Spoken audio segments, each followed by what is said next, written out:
utangulizi, mradi wetu tulianza kutekeleza tarehe 25 ya mwezi wa 11 mwaka 2024.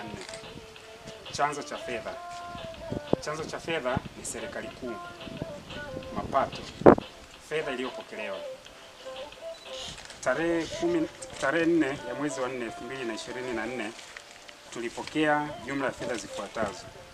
Ujenzi wa vyumba 7 vya madarasa tumepokea shilingi milioni 182, na ujenzi wa matundu 8 ya vyoo tumepokea milioni 14 na laki 4. Lakini fedha hizi zote ziliingizwa kwa pamoja katika mchanganuo huo niliouainisha. Hii ya Maganzo. Kwanza nipende kutoa neno la shukrani kwa ugeni ulionifikia huu mwenyekiti wa CCM vijana wilaya.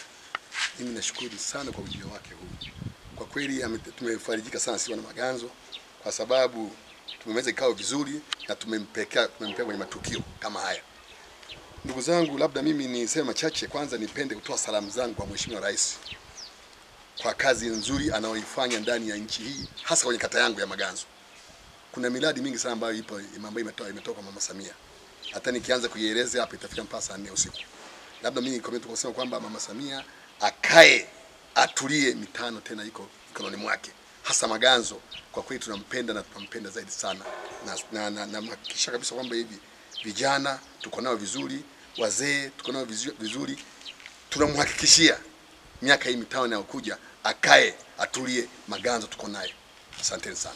Ambao tayari ni matunda ya Dr. Samia Suluhu Hassan ambaye anaendelea kuleta maendeleo katika taifa letu. Hivyo mpaka sasa tunaona ni mabadiliko ya elimu katika taifa letu kutoka elimu ya kawaida mpaka elimu ya amani, ambayo ni elimu ambayo itafundisha vitendo zaidi kwa vijana. Hii itatusaidia hata sisi vijana wajao, itasaidia kwamba kujiajiri, tofauti na kwamba mwanafunzi anatoka shule hana ujuzi wote. Hii itasaidia kuleta ujuzi zaidi kwa wanafunzi, kwa vitendo zaidi, hata kujiajiri pia tunaweza tukajiajiri kama vijana. Kwa hiyo